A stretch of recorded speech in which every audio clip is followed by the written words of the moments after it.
taboo. Hey everyone, you're very welcome to another amazing episode of Revenue Hacks here in association with RaiseUp, formerly WHTT. We have a great show ahead of us today. We've got Markus Mueller who's with us, and we are talking about attribute pricing. We've all been talking about it backstage. We're so excited. Silvia is bursting with questions already. We are almost ready to go. Just remember that today we are going to give away a Revenue Hacks mug to the best person who interacts with us, asks the best questions. So don't be afraid to get your questions in. If it's something that you've never even heard about, we're going to talk you through the basics, what you need to know and where it's going to go. Also, we have some great news. We are working on a merch store for Revenue Hacks. It's something that Rita from RaiseUp has been working really hard in the background with Maria. We will start doing merch soon that you'll be able to buy, but you're also able to personalize with your own hashtags. So feel free to drop in what you think the hashtags should be that we should be marketing for Revenue Hacks. Like my favorite is No Nonsense Crew, and we tell it as it is, but you might have some different ideas. And also we're stepping it up even more, and we're bringing a Revenue Hacks hub to RaiseUp.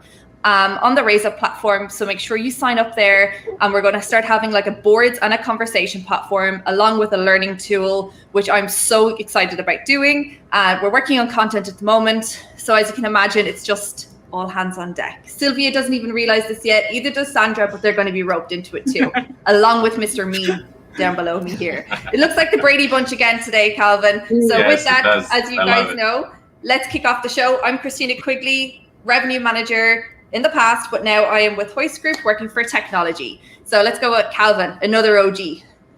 Good morning, Calvin Tilokee here. You may know me as Revpar on Instagram. I have branched off and started my own social media agency, Revpar Media. We have our favorite ginger. Hello, I'm the redhead, so I'm Silvia Cantarella. I've been in revenue management for 16 years, and I'm doing revenue management consulting with Revenue Acrobats. We have Sandra. Hi, Sandra Gannon. I'm the founder of Revenue Puzzle, and as the name says, we are putting the pieces together to make a successful strategy. We have a newbie on board today, which I'm very excited about. Sheila. Indeed, a newbie indeed. So this is my first debut on Revenue Hacks. So thank you, Khristina, for having me. I am Sheila Krishnan. I've been in hospitality for 20 years. Last year summer, I founded SK Consultancy, working alongside other consultants offering revenue management services and also commercial services to hotels in UK and also Europe. Thank you. And last but not least, we have Markus Mueller, who's a specialist in this attribution pricing field. So Markus, tell us about you. Yeah, hi, thanks, Khristina. Yeah, I'm Markus. I'm the co-founder of GauVendi. Basically, we're a new solution out there for the hospitality industry. It's a feature-based system, and basically it takes your inventory and manages in a different way based on room features. And we enable hotels to repackage that in a different way, but we also allow hoteliers to price by actual features and attributes, and we also allow full personalization during the purchase experience if you want to. So meaning high floor, low floor, close to the elevator, and all this kind of stuff, which we've been able to monetize, but also been able to offer to guests. So that's what GauVendi is doing, and that's what I'm doing. I love it because Silvia actually introduced me to Markus a few weeks back. It seems like a very long time ago. I've seen Markus's tool. I absolutely love the idea behind it, what's happening with it. But I think what's really interesting is, Calvin, you ran a poll recently on your side of social media, and you got some mixed reaction about attribute pricing. I did. It's interesting because most of my audience is revenue-based and obviously hospitality employees, but 56% said that they were, against adopting an airline model of attribute pricing, which I thought was very interesting. And I think what happens is people, we look at it through that guest prism, like when we're traveling. I think as a revenue manager, I think we should all be for it. I mean, I would charge people for pillows if I could, any extra change we can get that's going to hit the bottom line, I'm going to take it. But obviously as a traveler, it does annoy you. So it was very interesting to see that. I think. Sorry. No, go on, Sheila. No, I was just going to say, I think the challenge mainly comes from is not having that particular system that allows revenue manager to sell everything. And I think that is the challenge today. And it's pretty much attribute pricing has been an ongoing discussion for revenue managers like you and me. I mean, we create room types, and then with the room types, then we end up creating a lot of rate plans. And before you know it, we end up confusing the customers or the guests. So that is the challenge. And we need one system that does it all. I think as well, people forget that attribute pricing, they've already been doing it by doing their upsells and by selling balconies and selling views. It's just, this is a system that brings it all together. So I think we need to take a step back, first of all, because I think what's really interesting, and I had this bark, is that revenue management actually came from airlines. So if you didn't realize that, you need to go back to your revenue books and go through Revenue 101, because that's exactly where Mr. Marriott pulled it out of way back in the 60s and started selling bedrooms the first time. We have actually a blog that's going to go up live today on that. I've decided now I'm putting that up there because I actually have something done on that. So let's go kick back. Who wants to take what attribute pricing is? Markus, do you want to tell us exactly what attribute pricing is properly so that people understand? Well, I mean, it's good. It's interesting that you asked me, because this term attribute-based pricing, you're right, it comes from the airline industry. And the way how we created it and crafted our product is absolutely not like that. And I can really relate to that comment, because I personally don't like a purchase experience either, where I'm getting upsold another thing and another thing and another thing. It's like, please don't bother, right? It's not a nice purchase experience. On the other side, from a revenue management perspective, yes, I want to upsell everything and I want to monetize everything and increase my return of investment. So we didn't come from the airline. We deliberately didn't look at that. We came from an experience side, and that's why we also refer to it sometimes as feature pricing, because we didn't want to get into the same attribute-based pricing comparison model with the airlines and where it comes from. So the original definition of that is hard. I don't even know 100%, because our definition is different. So I can tell you ours, but I cannot tell you the one from the airlines. So I'm not sure what I should do. But in principle, maybe just to finish off that, we came from an experience perspective, meaning we looked at an experience. What is a room experience like, and how can you divide a room experience in different kind of dimensions? And then you are there. Oh, there's more than just space. Oh, there's more than just view. Oh, there's more than just bedding. And then there's location. Interesting. And then there might be design elements. Oh, and then there might be functional elements of terms of here. What is the function of the room? And then there might be layouts. You know, does it have a living room? Does it have a kitchenette or whatever? And we looked at those dimensions and basically, turned that a little bit upside down and created feature combinations, because it's not just that one attribute where I would pay more for, but I would pay for a different combination more for.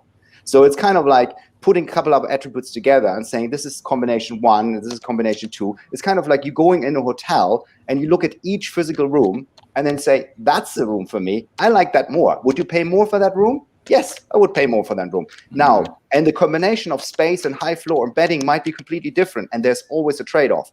But that's where we came from. We approached from that way, not from, here's your room, do you want balcony? Another $10. Do you want this? Another $10. That's triple attribute-based pricing model.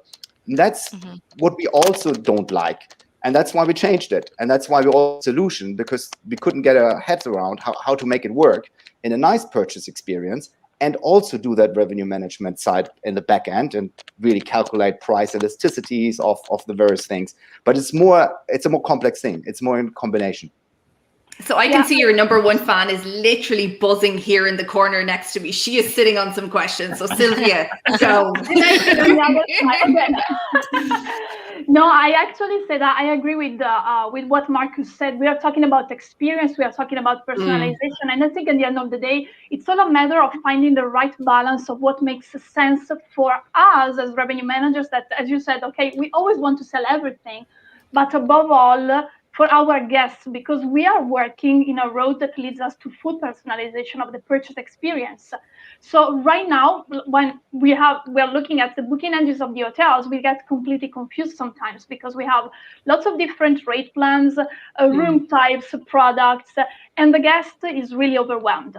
So the direction that we should be looking for as an industry is to really understand, based on the specific hotel needs, what are our guests looking for, what are their needs, and then tailor-make the experience based on their needs. So create a purchasing experience that can satisfy them and monetize our revenues. So monetize them and monetize. I got what it's like. Okay, so it's always a matter of finding a balance on that. But I think that's the future. I'm a super fan of this attribute-based selling and pricing, and we should go there as an industry. Totally.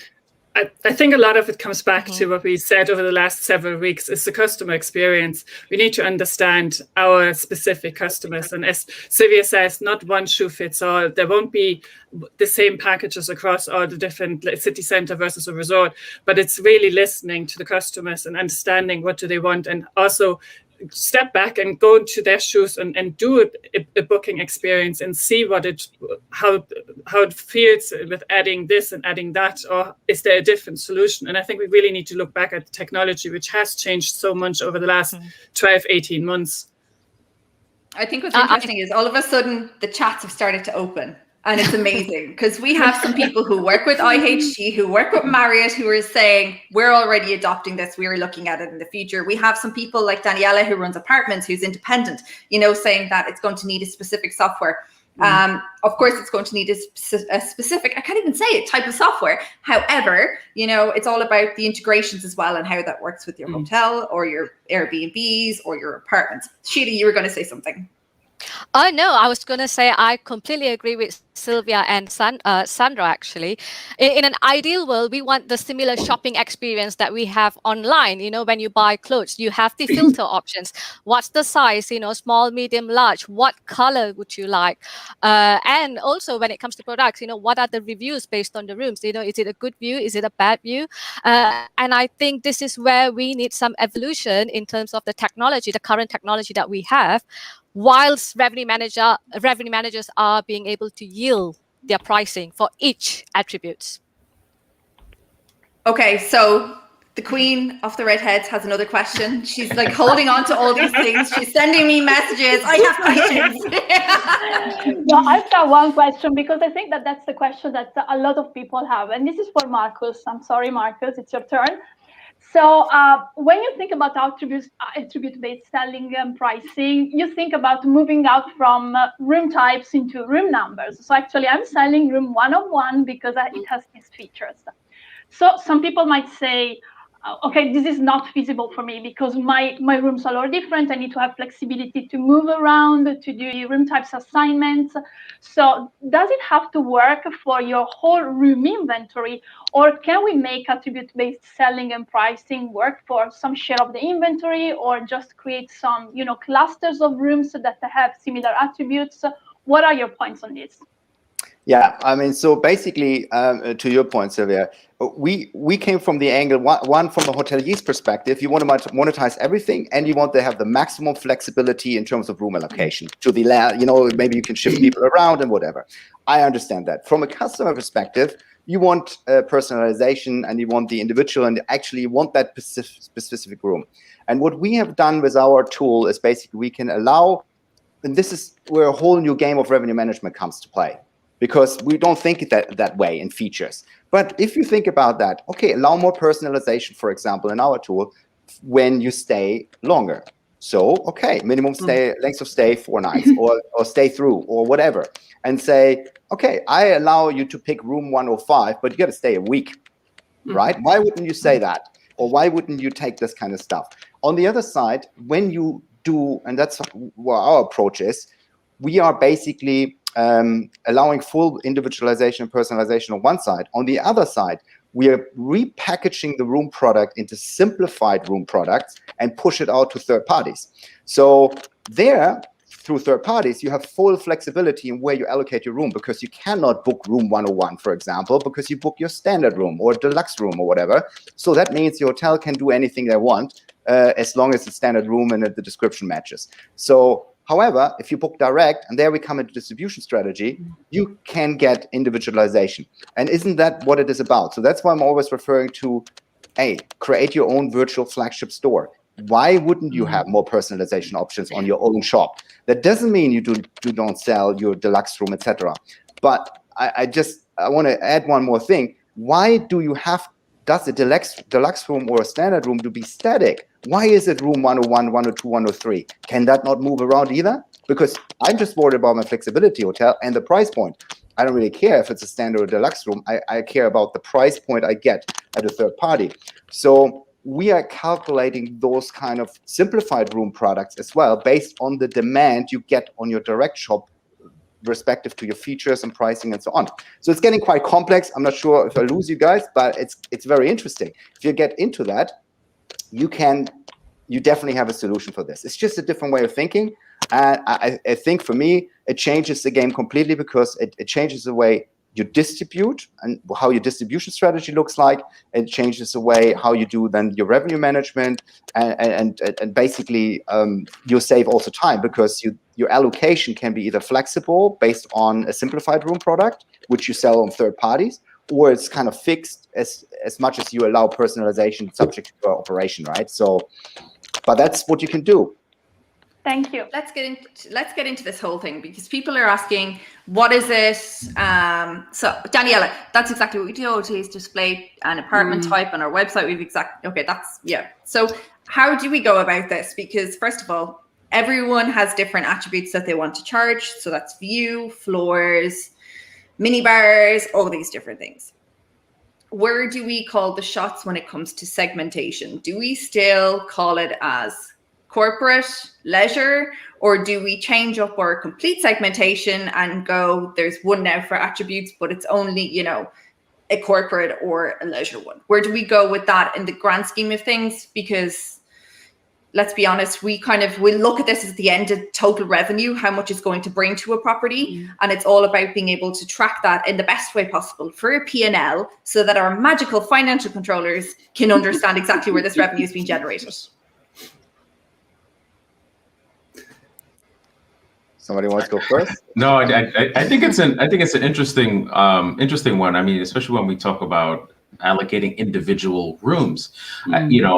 As much as I'm a revenue person, just looking at it from an operational standpoint, that seems to be pretty tricky, because anything can happen. A room can go out of order. Something's wrong with the sink. We all know what that's like. So I think it's kind of difficult to allocate a specific room.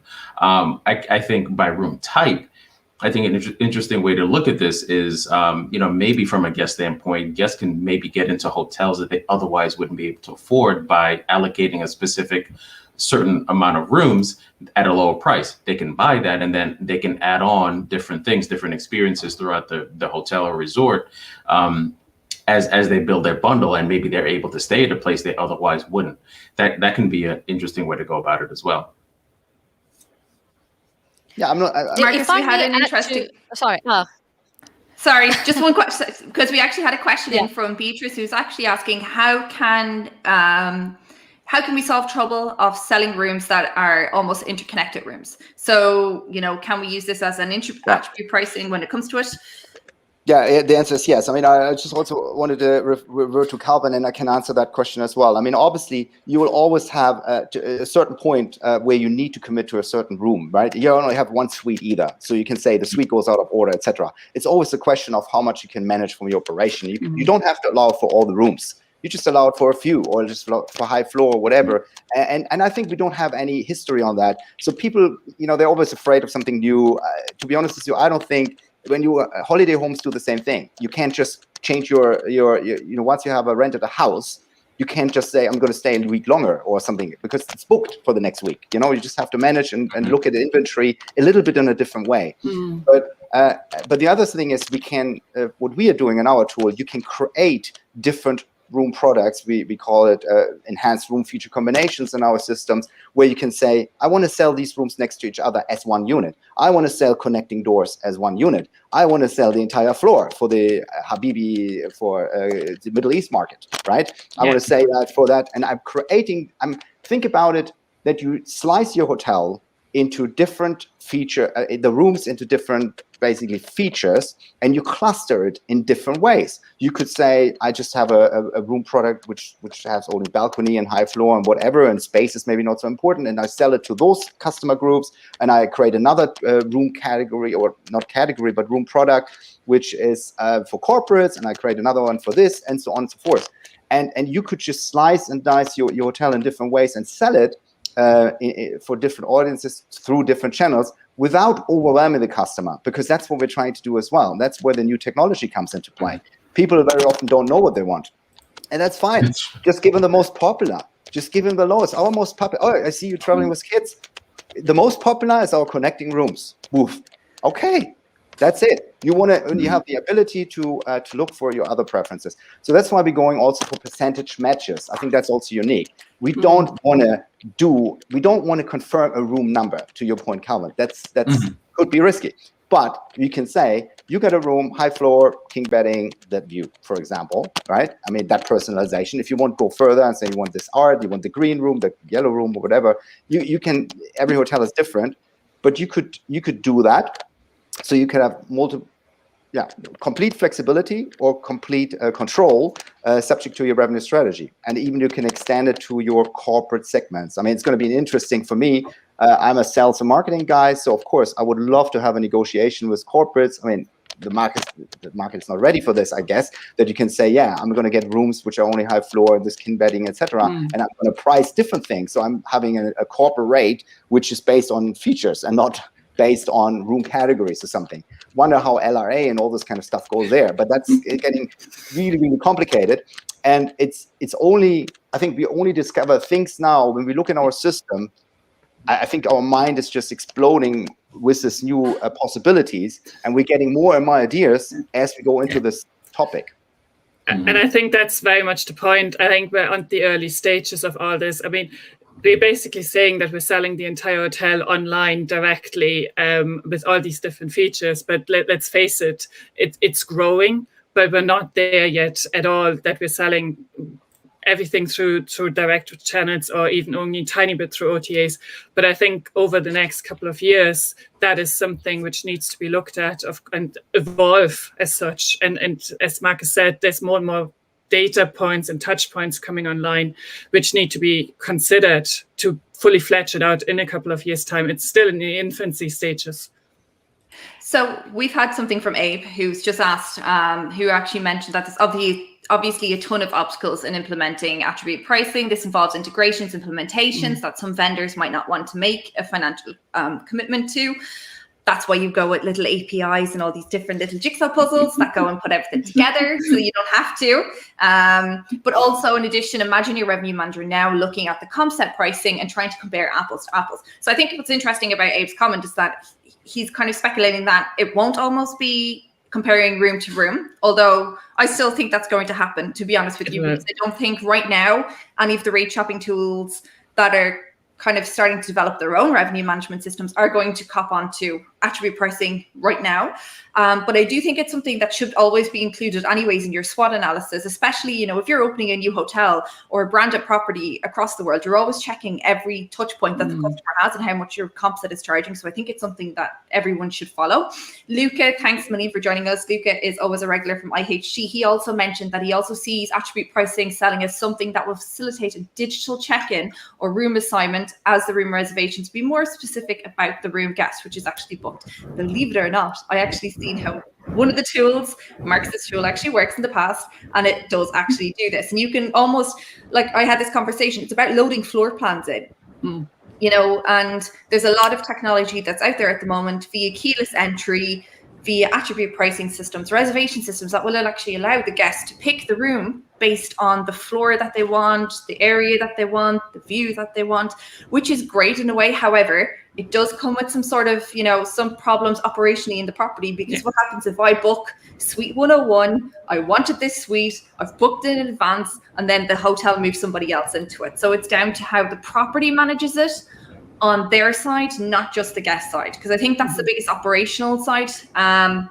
We all know hotels don't like changing how they are operationally. So having these operational tweaks might hurt some people. Yeah, and that's really what I was getting at before. I mean, I think in theory, as a revenue manager, I love all of this, right? But how do we execute that? I mean, I've been in so many situations with front desk and operations unblocking suites, just because. I remember a story. I had a guest that I had somebody unblock a bride suite for a Saturday night they unblocked it on Friday because a platinum was screaming at them that they didn't get a suite. So because they couldn't tolerate the screaming, they unblocked it and created a bigger problem. And these are the kind of things that happen because if the more we restrict the inventory, the more we let people divvy it up and book, the more restrictive that gets and the harder it gets for operations. And quite frankly, I'm just, in my experience, they don't care. They're going to blow those blocks up and they're going to put the person in the room and go home. And then you're creating bigger issues. So that's more what I was talking about. I am absolutely, as a revenue manager, in agreement with going this route, but we have to be mindful of what the issues we may create for operations and then ultimately the guest. I think. May I jump in here? Sorry, Colin. I mean, I think, I partially agree that obviously there's going to be a change in the operation. I think so. I think we're overdoing or we're too scared of that because what we do and what we, with our system, when we onboard new hotels, we're saying start small, okay? Don't go crazy on that right now, okay? We have 8 dimension of room experiences, right? So function, location, design, and so on. And we say, well, just start with a couple, right? Just start with a couple of for room products and see how it goes and how you manage it operationally. It's really down to the hotel operation as well, what they could manage and how it works. And it's the average length of stay. It's a business hotel, it's a leisure hotel. You know, if that's a leisure hotel, which has an average length of stay 4, 6, 5 nights or whatever, it's again a different setup than for a business hotel with 1 or 2 nights average length of stay or whatever. So I think it's really up to the hotel, but you need to have the system to be able to manage it. And without trying, you never know. But what we'll see, even if start pricing just those features, you will gain more revenue on your, I mean, you can leave it for operation as flexible as you want, but start pricing these individual features, you will have an uplift. And I think there was a question out here, how we do that with the price comparison. I mean, from a marketeer, why do we want to be comparable? I mean, to be honest with you, yes, I want the lowest price, here's a deal and there's a deal. I mean, we have started in our system to sell opaque, meaning we have the lowest price, but you don't get any personalization. You just get the room, even less than you get now. Not even a standard or deluxe room, you just get a room. It's a run of house, if you so will. And why not? Because if you just want a deal, then you get the deal. But if you want a little bit more personalization, then you got to pay the other price. And sorry. Yeah. I think that's what we're doing. I'm not sure if the best price guarantee is the best conversion tool. We believe to do so. Maybe and it drives maybe some more conversion. But is it really? Is that really still the future? Is that really just about that price? And you know, I'm not sure. If we change the entire purchase experience and make it really more attractive, then that has more value. And it's subject to the purpose of trip. It's subject with whom I'm traveling. If it's a routine trip, I might want to have, I just want to have a simple booking process. Don't bother me with any details. But if it's a holiday, come on, I'm right now, from my own experience, I'm spending hours in comparing. And that's basically a whole different ballgame there, I would say. Yeah. I think also we've been trying to get people in particular properties to change their mindset and how they shop. It's no longer just looking at shopping your next door neighbor. It's actually shopping the overall experience. Yes. And we've been saying that for years. I don't think we're able to change the 100% mindset that we're going to shop the right next door. And if they drop €1, we're going to drop €1. Or if they increase £1, we're going to increase it £1. I don't think we can change that, but I think we can change how the overall consumer looks at our business going forward. And I think also how we look at our business going forward, because we've been saying this for a very long time, is that, it's all about the total revenue. It's not ADR, it's not Revpar. You were looking at your EBITDA and your GoPar numbers. And I think that's the most important thing that we've been trying to press in Revenue Hacks for the last year for sure. We've been working slowly there. We'll get there eventually, Next is subliminal messaging while we're doing that. Silvia. Yeah, no, actually, I totally agree. And what actually we're moving forward to is to really make a difference between direct booking and an OTA, because OTAs standardize everything. So this is really what is going to give us that strength to differentiate finally and sell experiences. That's what we are meant to do. And that was, I think it's one of the most exciting things about personalized selling and attribute pricing, but also think at all the possibilities in terms of pricing and dynamic rates, because in a certain extent, we are already applying dynamic rates on attribute selling. Let's think about, for example, upselling. When we upsell our rooms, we don't have like a fixed rate, we have different level based on demand. So imagine this translated in a future revenue management system where we can really upsell and creating personalized pricing based on the attributes. That's going to be huge. I think so. If no one has something, I just want to jump in because Luca is really part of the group today. I'm loving this, Luca. Normally you just say one or two things. Today you are on the ball. So this is absolutely amazing. As I said, Luca actually works with IHG, so it's really good to have a brand on board.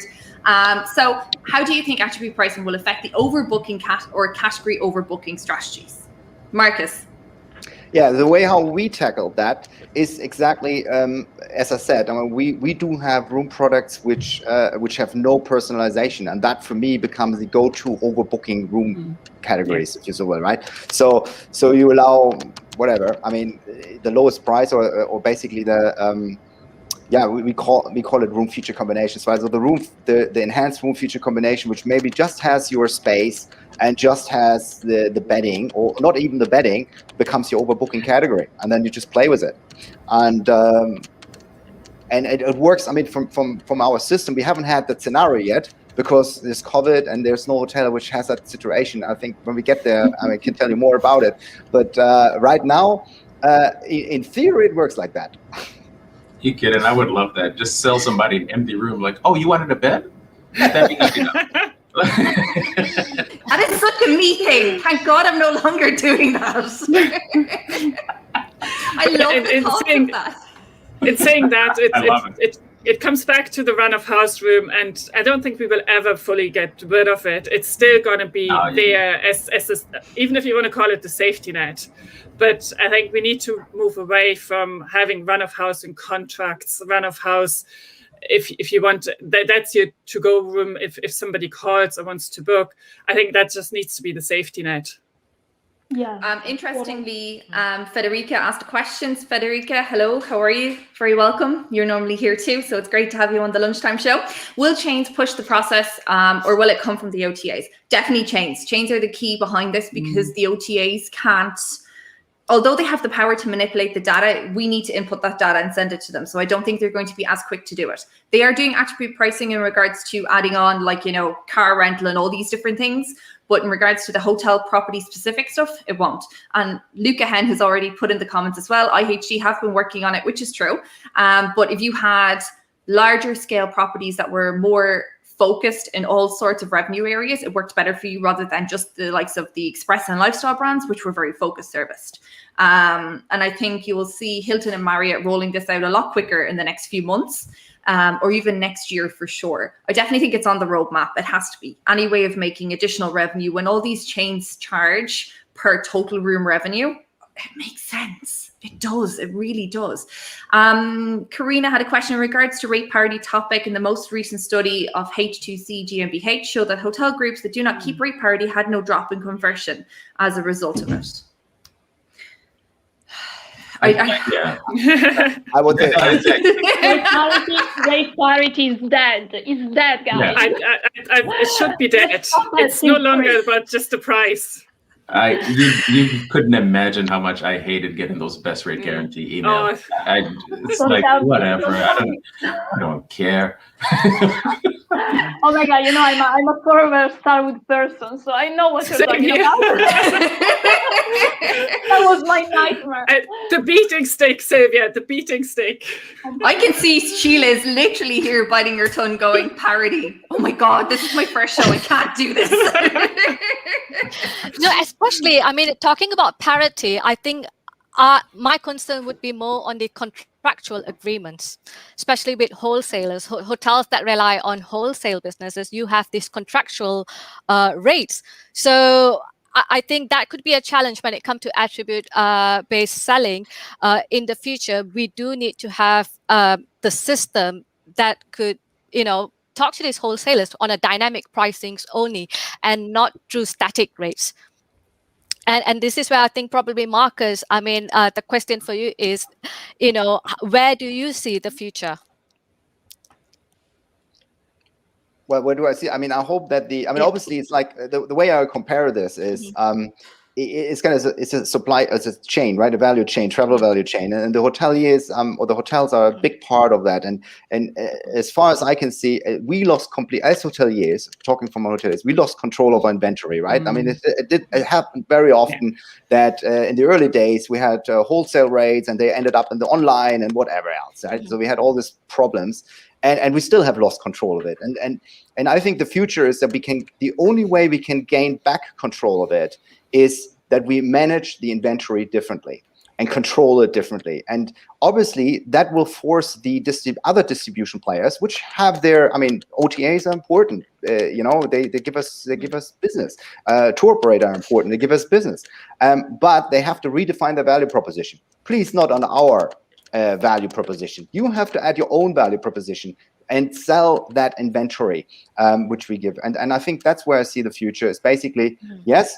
And I don't think they will change that's going to be probably too much that we can have attribute-based selling or feature-based selling, as we call it at GauVendi, that we have that in all distribution channels, but that's okay. They add value in a different way. They can cluster their own products and they sell packages and they fill that. And we give them a contracted price or whatever, dynamic price, whatever it's possible. I think that will not change. But I think it's the future has to be that the hoteliers get back control, as I said, and that we manage that differently. Sorry, I lost my trail here. I lost my trail. It's not get back control. I think hoteliers need to start being brave and actually take back control. It's not even get it back. It's actually being brave and taking it back. I remember days years ago. It's not even years. It's actually even 5 years ago. Do you remember being able to shut out an OTA? If they were messing you around with pricing, you would turn it off. It was like a tap.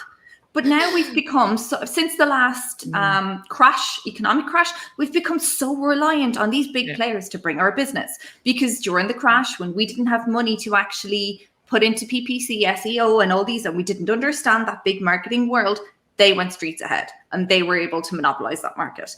Now is the time for us to take it back using these amazing enhanced systems that are going to bring customer service to the next level.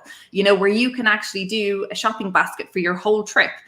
Spa, restaurant, room type, attributions. Do you want a mini bar? Do you not want a mini? All these things. That's what the customer wants. If I can walk into Tesco and get all these things off the shelves, if I can buy an airline flight and I can actually buy meals, it's the next thing. It's a logical step. Sonia had a statement, which is really interesting because she believes, in her opinion, booking individual rooms can lead to reduced occupancy due to idle periods between bookings versus allocating bookings to room types with no minimal idle periods. The premium for self-selecting a room type needs to be built in this potential reduction in occupancy. So from that, I can gather that Sonia is saying that she feels that if we allow the customer to pick their room type, it's going to have some sort of knock-on effect on the occupancy. I don't really see it that way because the customer's already selected a room type. All you're doing is allowing them to select that particular attribute or room number to give them that extra experience. Because I can already go online and book a suite or book a particular room type. Now, Sonia, jump in. If you think I'm wrong, please jump in and correct me because I don't want to be interpreting your question incorrectly. I just think that everyone's coming back about these being like a retail experience, which I love about it because that's essentially what we are going to become, is a retail experience. And if we've seen something in the last 365 days since the pandemic, it is becoming more retail based. No longer, it's a retail experience rather than a hotel booking. You know what actually made me smile yesterday was that after the pandemic, we all started talking about value, of course, and we are still trying to deliver value, give inclusions to our guests in our rates, including this and that. Actually, yesterday, I tried to book 2 flights here from Italy to Italy, very short.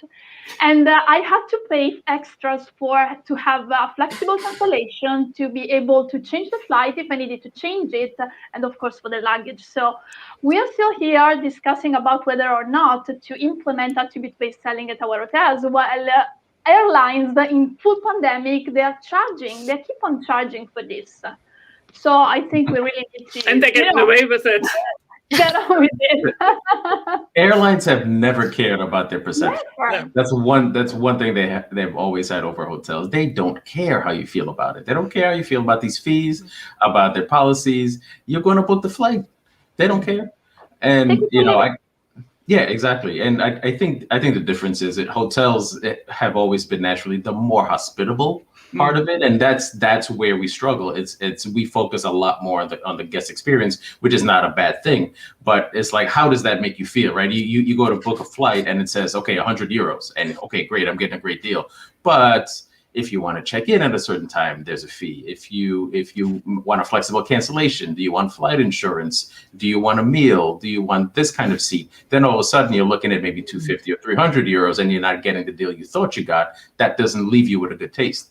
And it's finding that balance, right? And that's why hotels, I think, have been hesitant to do that, because you don't want your guests feeling that way. And most guests would rather just, hey, give me the price, let me know what I'm getting with it, and I'm done. Yeah, Go on, Sandra. But that comes back down to personalization. It won't fit everybody, the attribute pricing. And there will be still market segments out there which want to have it packaged and priced and whatever. And we're not saying one shoe, as I said, like one shoe fits all. It needs to be fitting the property, the segmentation, and the business mix. No, agree, Sandra. I wanted to add to that as well. It really depends on the hotel and what they're trying to sell. I mean, we're selling experiences, but it could be are we selling a commodity, or are we selling an experience into the broad sense? And some hotels, it is kind of a commodity, because if I want to catch a flight and I just want to be in and out, I don't really care about all that stuff. Just give me a room. I just sleep over and catch my flight. But if I'm going on a vacation with my family, then it's certainly not a commodity, and I'm spending a little bit more money as well. And I think that what complicates the factor. But I really like what Khristina said. I mean, we have to change. One thing is about pricing these features and attributes. Right now, we are not able to do that as hoteliers. Now, with our system, we are. But in general, the majority cannot do that. And the other thing is how we sell it. And we can sell it still in simplified ways, but we can still not do this Amazon thing. People who traveled with kids always also like this and this and this, or for example, right? And this kind of stuff we can still do. And that's going back to the retail experience. And that's what we looked at in two different things. One is how we manage inventory and how we price inventory and how we manage the back end. The other thing is how we sell it at the front end. It might be completely different. I don't have to allow always personalization, but I can still package it dynamically in different ways and find out price elasticities like that as well. And I think that makes it very interesting, because we're getting this stuff. We know the IP address. We know if you're traveling with kids. We know the length of stay. We know a lot of data, and we can be smarter in what we present the customer at the point of purchase. And that's what we're trying to do. But we can only do that better if we manage the inventory differently, again, and not in room types, and be more flexible on that. And it still allows operational flexibility. It still allows everything. And I'm not even saying that this is going to be. I mean, we divide our purchase experience into twofold. One is in pre-packaging and making sure in predictive kind of ways, and the other one is allow complete personalization. But maybe the complete personalization is not even required in a couple of years. Maybe it's just predictive in the future. I know exactly what you want, Calvin. You and here is the perfect product for you. And you said, great, that's what it is. Right? Yeah. So Calvin just wants an Arsenal room with a Johnny Walker in his mind, and Arsenal to actually win a game. I can't talk though. But before we finish, because we're almost out of time, Abe has made a very bold statement. So Abe, you are brave. You are brave, man. Brave. So Abe actually says that he thinks hoteliers are just being greedy. He did put it in the middle of his comments, where he said the airlines use attribute-based pricing as a last hope to stay profitable. An airline running greater than 1% profit margins are considered to be good. Hotels are looking for attribute-based pricing to stay profitable, and think hoteliers are just being greedy. If a hotel delivers on experience and customer service, you'll be able to demand a better price point. Agree with that. When it comes to customer service, that's where you're able to demand a price point, but also if you're able to add these things, because at the end of the day, that's why hotels employ us as revenue managers, as sales managers, as commercial leaders, to make a profit. And if we're always being able to explore all the other amazing things that are out there in the market to make a profit, then why not? And we can still add experience and customer service, because it's all down to the people at the front desk anyways, and the servers in the bars and in the restaurants and the spa and just everywhere to enhance to bring more money to the table so you can command more pricing for your luxury. And also there was a comment there saying hotels have more brand competition than airlines.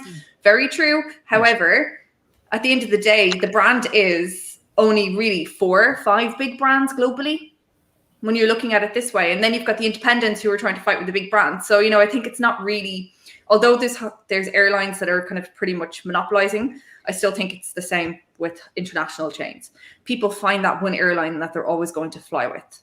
People will always find that one chain that they're going to stay with. I still haven't found that chain yet. I'm not loyal enough for that stuff. Just saying, I really amn't loyal for that kind of stuff. But anyways, we are coming towards the end of the show. Markus, thank you so much for joining us. Oh my God, we could talk about this for hours today. But obviously we all have jobs to get to. And we all have the rest of our day to get on to. Luca Hen, I want to say congratulations to you. You have a mug coming towards you. Make sure you shine it bright in the IHG world that you have won it. And thank you so much. Next week, we are back with the OGs from Revenue Hacks. So we actually have Beranger joining us. We have Olga Summers coming back to us. And we've got Suzanne coming back. Calvin will be here. I'll be here because the show is 1 year old. Next week, the show is 1 year old. So very excited. None of us thought that this was going to happen when we took it on board. We were asked to do a conversation and it just went from there. So thank you so much to everyone who's been watching us for over the last year. It's been absolutely super. Thank you to all of our amazing panelists who've come in, joined us, all our guests, Markus, everybody. So make sure you tune in with us next week. We're not having an emotional day, don't worry, but we will have people come in. So if you're a regular watcher, keep an eye out because over the next few days, we're going to be actually posting how you can get involved and we're going to start bringing people into the screen to talk about what we've learned in the last 365 days in hospitality and how we can improve our business and just in life in general, because some of us have moved jobs. Simple as. So, and like Calvin's moving to the other side of the States. Yep. He's moving for sunshine. He's fed up with the snow. So thank you so much. Thank you so much to everyone. Thanks to Sandra, Silvia, and Sheila for joining us as well today. We will see you guys next week. Same bat time, same bat channel. Bye.